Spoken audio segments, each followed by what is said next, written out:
Halo Sobat Update. Sebelumnya, Mimi minta maaf ya, dikarenakan beberapa masalah, jadinya harus begini. Untuk cerita Tuan Wiranya, kita masih lanjut ya di channel ini. Diandra tahu jika dia mengirim 10.000 kavaleri lagi ke kota, mereka mungkin bisa mengalahkan Yuda. Namun, sekarang dia hanya memiliki 30.000 kavaleri yang tersisa. Jika 10.000 prajuritnya kembali dikalahkan, hanya ada 20.000 orang yang tersisa. Masih ada hampir 30.000 prajurit di kota ini. Bahkan jika Yuda dan yang lainnya dikalahkan, bagaimana mereka bisa menghadapi sisanya? Perang atrisi seperti ini sama sekali tidak ada artinya. Pasukan bangsa Agrel perlahan mundur, lalu menara kota yang berat perlahan menutup.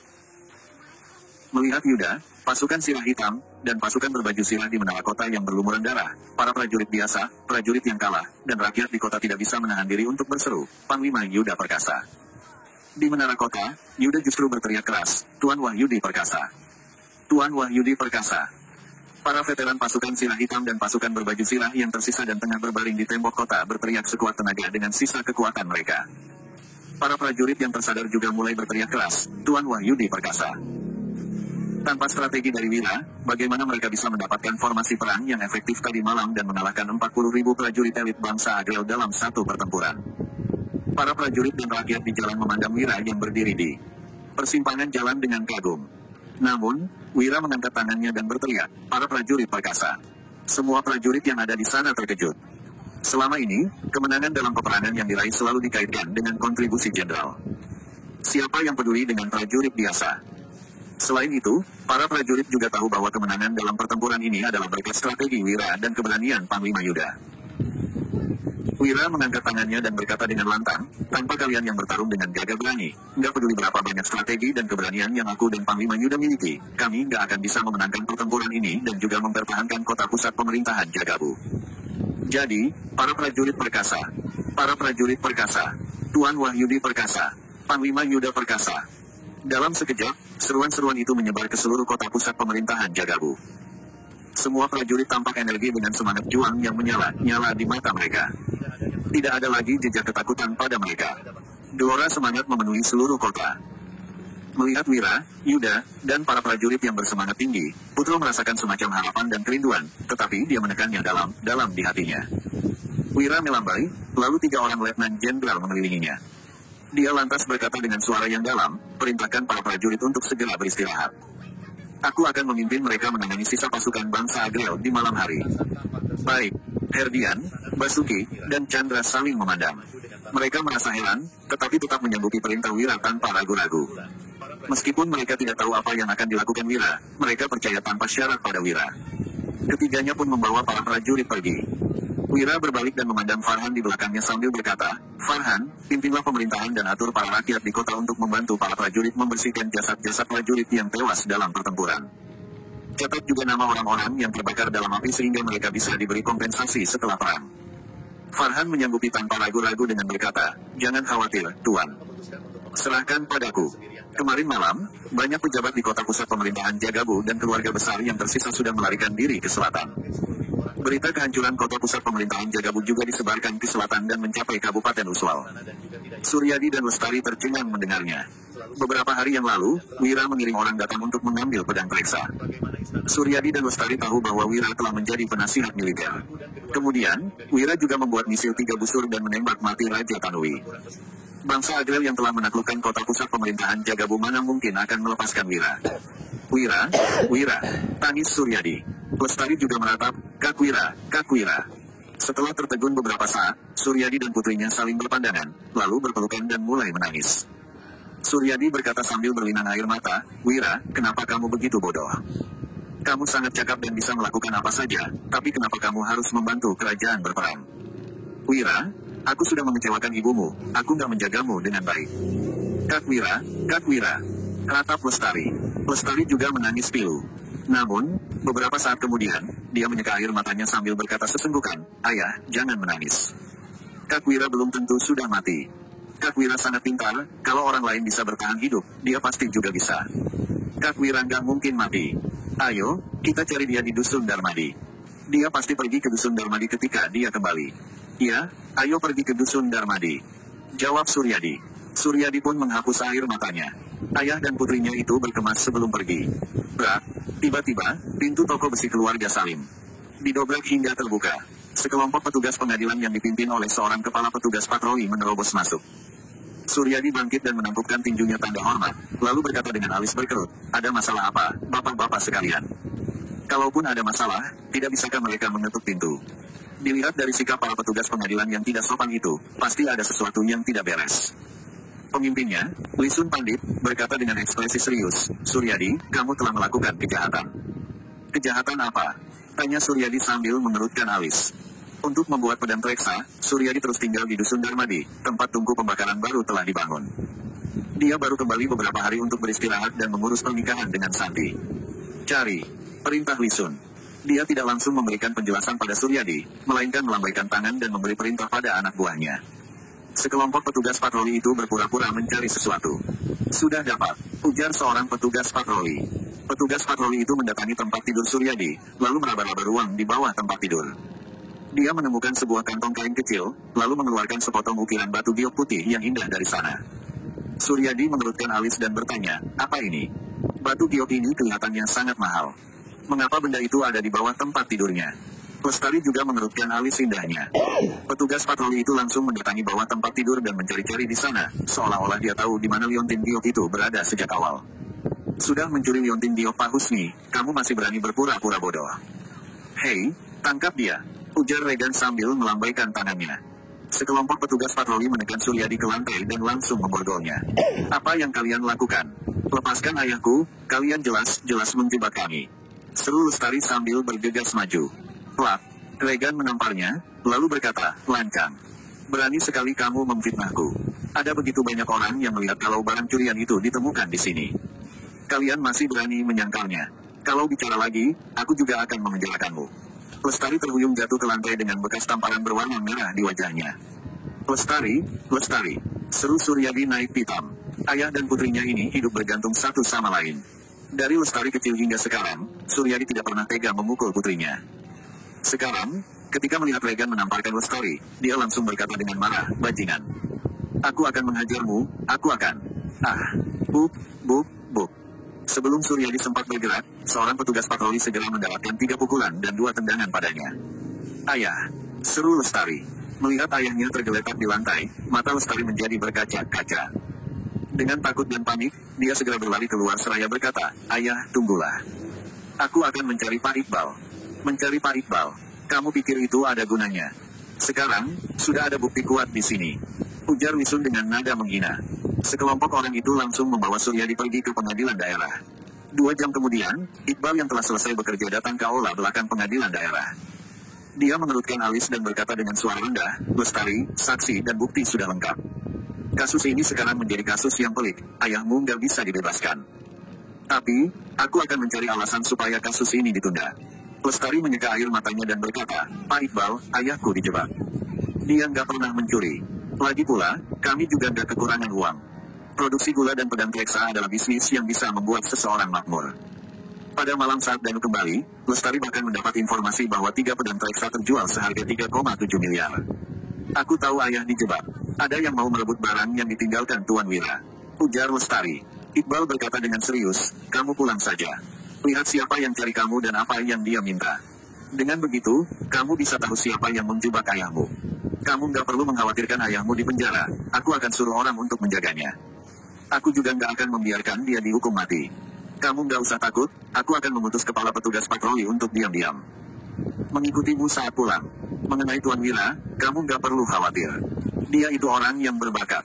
Kalau orang lain bisa kabur, dia juga pasti bisa," lanjut Iqbal. "Terima kasih, Pak Iqbal," ucap Lestari. Dia berdiri dan pulang ke rumah. Kemudian, Hendra datang dan bertanya, "Lestari, bagaimana?" Setelah diperingati oleh Iqbal, wajah Lestari tampak galak. Dia berseru, "Ternyata kamu yang suruh orang untuk menjebak ayahku." "Apanya menjebak? Memangnya kamu punya bukti?" sahut Hendra. Hendra tersenyum bangga, lalu mengubah topik. "Liontin giok itu harganya 100.000 gabak. Ayahmu akan dibuang ke tempat pengasingan selama lebih dari 3 tahun. Tapi, aku punya cara. Kalau kamu menyerahkan metode rahasia produksi gula, aku akan mencari bantuan orang untuk melepaskan ayahmu." Terakhir kali, gula sebanyak 150 kg yang dikirim ke kota provinsi dijual seharga 300.000 gabak per kilogram. Semuanya pun terjual habis dalam waktu singkat dan keluarga Suteja menghasilkan 45 juta gabak. Hendra dan kakaknya merasa bisnis ini sangat menguntungkan. Jadi, mereka harus mendapatkan metode rahasia produksi gula. Sejak beberapa hari yang lalu, Hendra sudah mulai menyusun rencana. Namun, Suryadi tidak berada di kota. Sekarang, setelah dia pulang, ditambah dengan bangsa Agrel yang menerobos kota pusat pemerintahan Jagabu, Hendra langsung bertindak. Lestari berkata dengan tegas, bagaimana kalau aku menolak? Hendra tertawa sinis, lalu berucap, keluarga Suteja patuh pada hukum, tentu saja kami nggak akan berbuat apapun. Tapi, apa kamu tahu banyak orang tiba-tiba mati di penjara? Kalau ayahmu mati, metode rahasianya juga nggak berguna lagi. Kalau kamu berani berbuat apa-apa pada ayahku, Kakwira pasti nggak akan melepaskanmu. Ancam Lestari. Dia sangat ketakutan sampai menangis. Hendra berkata dengan sinis, Kakwira, dia belum tentu bisa pulang. Kalaupun dia pulang, kami juga nggak takut sama pecundang seperti dia. Aku beri kamu waktu 3 hari untuk mempertimbangkannya. Kalau kamu nggak menyerahkan metode rahasia produksi gula, bukan hanya ayahmu yang mati. Kamu juga akan disiksa beramai-ramai, ancam Hendra. Kamu, ucap Lestari. Ancaman seperti ini membuat Lestari ketakutan. Dia terduduk lemas di lantai sambil menangis, lalu berujar, ayah, Kakwira. Di pengadilan daerah, Iqbal diam-diam berdoa sambil menghadap langit, semoga Tuhan memberkati Tuan Wira agar dia selamat. Radit berjalan menghampiri Iqbal dan berucap, Pak Iqbal, saksi dan bukti sudah lengkap. Untuk apa kamu bersikeras seperti ini? Kamu sudah menyinggung keluarga Suteja. Raut wajah Iqbal menjadi muram saat menyahut, keluarga Suteja yang diam-diam merencanakan semua ini. Mereka mengincar metode rahasia produksi gula milik Tuan Wira. Kalau kamu membantu keluarga Suteja, apa kamu gak takut Tuan Wira membuat perhitungan denganmu saat dia kembali? Mengenai masalah Wira di kota pusat pemerintahan Jagabu, Iqbal tahu lebih jelas daripada orang lain di kabupaten. Sebagai penasihat militer, Wira memegang plakat emas dan dia menembak mati Raja Tanui. Radit yang tidak mengetahui kabar di kota pusat pemerintahan Jagabu mendengkus, lalu menimpali, Wira. Dia belum tentu bisa kabur, apalagi kembali ke Kabupaten Uswal hidup-hidup. Dia hanya pelajar biasa. Kalaupun dia tahu sedikit trik, memangnya dia bisa berbuat apa padaku? Iqbal mengernyit dan tidak berkata apa-apa. Apa, yang paling ditakutinya sekarang adalah Wira tidak bisa kabur dan dibunuh oleh bangsa Agrel. Kemudian, Radit melanjutkan, Pak Iqbal, aku tahu kamu itu orang yang taat pada hukum sehingga nggak mau sekongkol denganku. Nggak mau sekongkol denganku. Radit menjelaskan lagi, tapi, bangsa Agrel sudah menerobos kota pusat pemerintahan Jagabu dan mereka akan sampai sekitar 6 hari. Apa kita bisa menghentikan mereka? Lebih baik kita realistis sedikit dan mencari jalan keluar untuk diri sendiri. Asalkan kamu gak menghalangi kami, keluarga Suteja akan memberikan uang sebesar 2 juta gabak. Kamu juga butuh biaya untuk pergi dari sini, lanjut Radit. Radit, kamu itu pejabat pemerintah. Bisa-bisanya kamu berpikir untuk menyerah sebelum musuh datang, tegur Iqbal. Raut wajah Iqbal menjadi muram ketika dia berujar, kalau bangsa Agrel datang ke Kabupaten Uswal, aku akan memimpin warga untuk melawan. Kalau kami kalah, aku akan bunuh diri di tembok kota daripada hidup sia-sia. Malam hari, bangsa Agrel yang berada di dalam markas tampak frustrasi. Mereka beristirahat di pagi hari, lalu bangun pada malam hari untuk membahas peperangan. Diandra, Bagas, dan jenderal bangsa Agrel lainnya tampak putus asa. Semalam, mereka kehilangan terlalu banyak pasukan. 30.000 pasukan infanteri dimakamkan dan mereka juga kehilangan 10.000 kavaleri. 40.000 pasukan elit gugur. Sekarang, bangsa Agrel hanya memiliki 30.000 pasukan elit dan 2.000 prajurit yang berjaga di perbatasan Loko. Diandra mengerutkan dahi seraya berkata, coba kalian jelaskan kenapa pertarungan ini bisa berakhir begini. Apa yang harus kita lakukan? Para jenderal tidak menjawab. Dulu, mereka yakin bisa menang saat berperang dengan prajurit kerajaan Wala. Mereka tidak merasa kesulitan. Namun, setelah melewati 2 kali peperangan, para jenderal ini kehilangan keyakinan untuk menang. Bahkan, mereka tidak berani bertarung dengan kerajaan Wala lagi. Bagas berucap, Pangeran Diandra, sebaiknya sekarang kita mundur. Kalau terus berperang, kita juga tidak mampu menaklukkan wilayah selatan lagi. Sekalipun bisa menguasai kota pusat pemerintahan Jagabu. Mundur, tanya Diandra sembari mengernyit. Dia belum membalas dendam ayahnya dan memenangkan kembali peperangan ini setelah kalah 2 kali. Apa dia harus mundur begitu saja? Sesudah pulang nanti, bagaimana suku bangsa Agrel lainnya akan menilai Diandra? Akan tetapi, apa yang dikatakan Bagas benar. Mereka tidak punya cara lain lagi selain mundur sekarang. Tiba-tiba, prajurit pengirim pesan memasuki tenda dan melapor dengan ekspresi terkejut. Pangeran Diandra, gawat. Raut wajah Diandra menjadi muram, dia bertanya, ada apa? Prajurit pengirim pesan berujar, Panglima Yuda dan Tuan Wahyudi membawa pasukan menuju ke markas kita. Sepertinya mereka bersiap untuk menyerang. Apa? Seru Diandra. Dia langsung berdiri dan berjalan keluar markas. Diandra melihat pasukan yang membawa sederet obor di kejauhan sedang menuju ke markas bangsa Agrel. Kemudian, dia yang merasa senang berkata, "Oke. Kalau mereka memang mau mati, aku akan mengabulkan keinginan mereka." Benar, teriak para prajurit bangsa Agrel yang mulai bersemangat. Mereka kalah 2 kali karena kerajaan Nuala menggunakan siasat licik. Namun, kalau berperang langsung, bangsa Agrel tidak takut. Bagas mengernyit, lalu menentang keputusan Diandra. Pangeran Diandra, wira licik sekali. Kalau tidak yakin bisa menang, dia tidak akan memulai perang. Sekarang dia menyerang kita dulu, dia pasti sudah menyiapkan taktik licik. Diandra bertanya sembari mengernyit. Memangnya dia punya taktik licik apa? Dia merasa agak takut karena kalah menghadapi rencana wira sebanyak 2 kali berturut-turut. Bagas menggeleng, lalu menjawab, "Saya tidak tahu. Tapi, menurut sifat wira yang licik, kalau berani menyerang dulu, dia pasti sudah menyiapkan jalan keluar yang tidak kalah hebatnya dengan 2 kali sebelumnya." Sekarang sudah malam, banyak prajurit tidak bisa melihat dengan jelas. Jadi, keunggulan kavaleri juga tidak bisa dimaksimalkan. Selain itu, mereka punya misil 3 busur yang bisa menembak jarak jauh sehingga kita akan kesulitan menghadapi perang ini. Pangeran Diandra, menurut saya, lebih baik kita mundur, lanjut Bagas. Pada zaman ini, banyak prajurit yang kekurangan vitamin A. Mereka menderita rabun senja. Kemudian, Diandra yang merasa khawatir berkata, "Kita mau kabur kemana?" Jarak dari luar kota ke markas pusat hanya 1,5 km. Saat kita mengumpulkan pasukan, mereka pasti sudah sampai. Jadi, kita nggak akan mundur. Aku mau lihat dia punya taktik licik apa. Kalau dia menyerang dulu, kita mulai melakukan pertahanan. Aku mau menggertak mereka dengan pertarungan ini. "Pengawal, kerahkan semua prajurit dan ambil perisai untuk bertahan," ucap Diandra. Di dalam markas pusat bangsa Agrel, semua prajurit mulai bergerak dan membentuk pertahanan. Markas pusat berseberangan dengan tembok kota. Di depan markas, terdapat barisan-barisan penghalang. Mereka menambahkan perisai di atas penghalang itu sebagai tembok pelindung. Demi menangkal serangan misil 3 busur, pasukan bangsa Agrel menyusun perisai menjadi beberapa tingkat. Sementara itu, prajurit bangsa Agrel bersembunyi di belakangnya. Satu persatu dari mereka mempersiapkan busur dan panah untuk bersiap-siap melakukan serangan jarak jauh. Meskipun didikan para prajurit kurang akurat di malam hari, serangan yang dilancarkan oleh begitu banyak orang akan menciptakan hujan panah.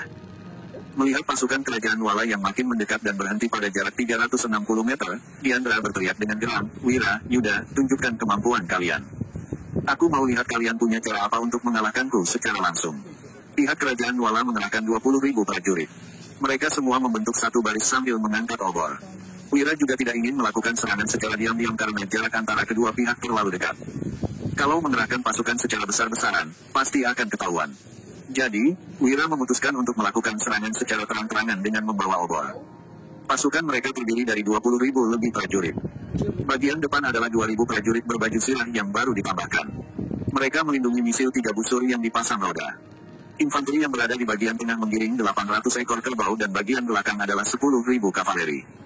Awalnya, hanya ada 2.000 kavaleri di kota. Namun, pihak kerajaan Nuala berhasil merebut banyak kuda tempur setelah mengalahkan bangsa Agrel. 8.000 kavaleri yang baru ditambahkan hanya bisa menunggangi kuda dan tidak bisa bertarung. Namun, mereka bisa digunakan untuk mengejar musuh. Akhirnya, pasukan kerajaan Nuala sampai setelah menempuh perjalanan sejauh 1,5 km. Pasukan yang terdiri dari 20.000 prajurit sudah tiba di luar markas bangsa Agrel. Mereka berhenti pada jarak 360 meter. Bangsa Agrel memang tidak memiliki misil 3 busur. Akan tetapi, setelah menyerang sebagian besar daerah di kota, mereka berhasil merebut busur silang besar yang dibuat oleh kerajaan Nuala. 360 meter adalah jarak terjauh kemudian, Wira yang berada di tengah pasukan berkata, "Apa yang dilakukan bangsa Agrel?" Salah satu tentara senior pasukan sirah hitam yang bertugas untuk meninjau kondisi menjawab, "Bangsa Agrel membuat pertahanan di depan markas. Mereka juga menambahkan banyak perisai di atas penghalang. Mereka pasti takut dengan misil 3 busur." Wira menimpali seraya mengernyit, kenapa bangsa Agrel menjadi pengecut. Mereka bahkan gak berani keluar untuk berperang.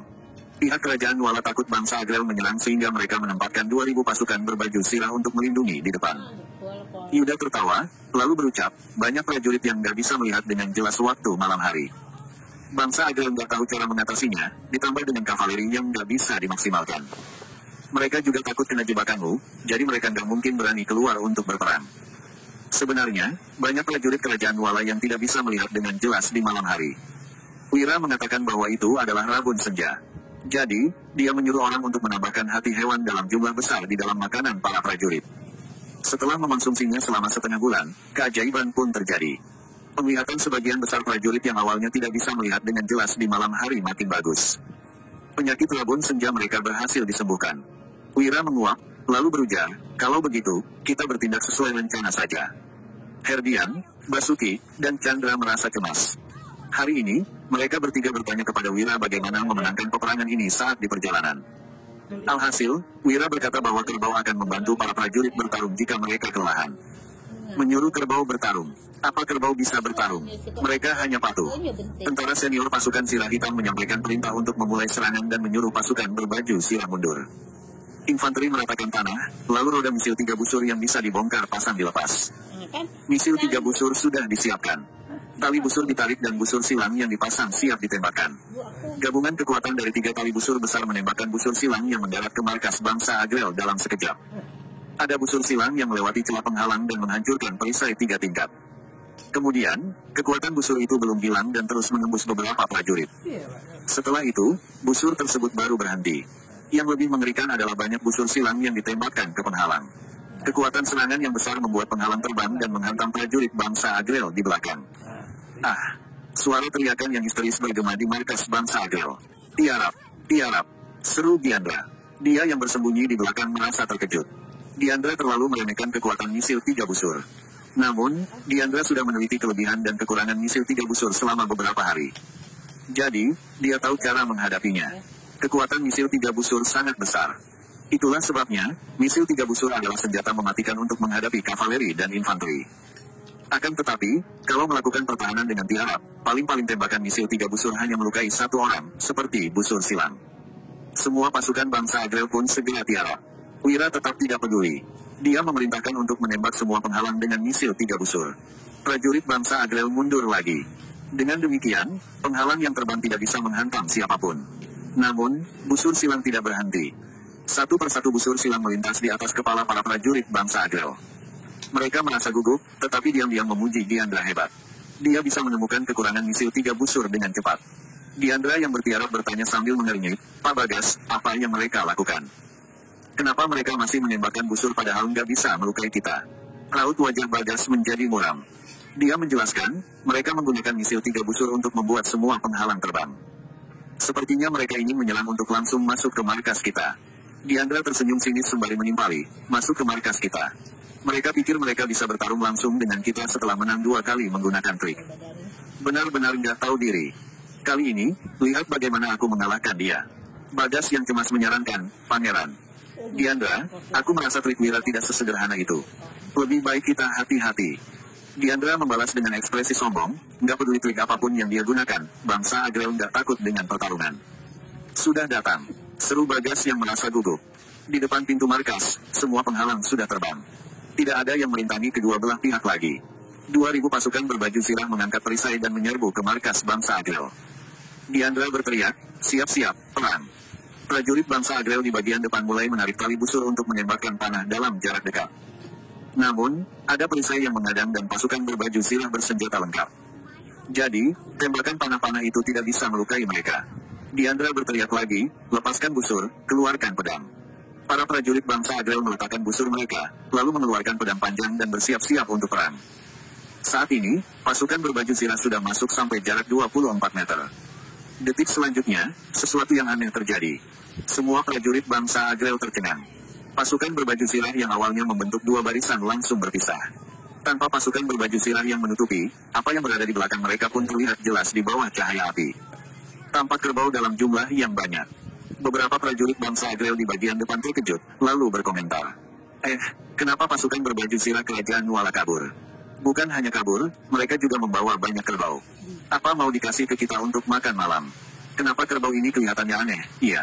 Diandra berucap, Pak Bagas, ini. Di bawah kegelapan malam, hanya samar-samar terlihat segerombolan kerbau. Namun, Diandra sama sekali tidak mengerti kenapa Wira membawa begitu banyak kerbau. Ini, kata Bagas. Dia juga tidak paham. Akan tetapi, saat mencium bau minyak tanah, Bagas terkejut. Ini, kata Bagas. Dia juga tidak paham. Akan tetapi, saat mencium bau minyak tanah, Bagas terkejut. Bagas menarik Diandra sambil berujar, Pangeran Diandra, cepat pergi. Wira yang jahat itu bersiap menyerang dengan api lagi. Menyerang dengan api. Bagaimana caranya? Tanya Diandra. Kemudian, dia mendengkus, lalu berkata, membawa segerombolan kerbau untuk menyerang dengan api. Pak Bagas, jangan bercanda. Namun, detik selanjutnya, kejadian yang mengejutkan muncul lagi. Di belakang setiap kerbau ada prajurit. Mereka mengeluarkan pemantik api, lalu menyalakannya pada ekor kerbau. Setelah itu, para prajurit pun kabur. Kemudian, api menyala di ekor kerbau. Ratusan kerbau seperti menggila dan menyerbu tenda. Perang bangsa Agrel. Selain itu, ada 2 pisau sabit yang diikat pada tanduk kerbau dan tali yang dilumuri minyak diikat pada ekor kerbau. Kerbau-kerbau tersebut menyeruduk prajurit. Bangsa Agrel yang mengadang di depannya. Para prajurit ini terpental dan mendarat di tanah dengan kondisi mengenaskan. Bahkan, prajurit yang memakai baju sirah pun terluka parah setelah diseruduk dengan kuat oleh tanduk kerbau yang diikat pisau. 800 ekor kerbau menyerbu masuk ke markas bangsa Agrel. Prajurit bangsa Agrel yang terluka tak terhitung jumlahnya. Kerbau terus bergegas maju, lalu api di ekor kerbau membakar tenda sehingga api besar berkobar. Dalam waktu singkat, markas yang awalnya rapi menjadi kacau balau. Diandra yang tercengang berkata terbata-bata, ini. Dia benar-benar tidak menyangka bahwa kerbau bisa digunakan untuk berperang. Bersambung.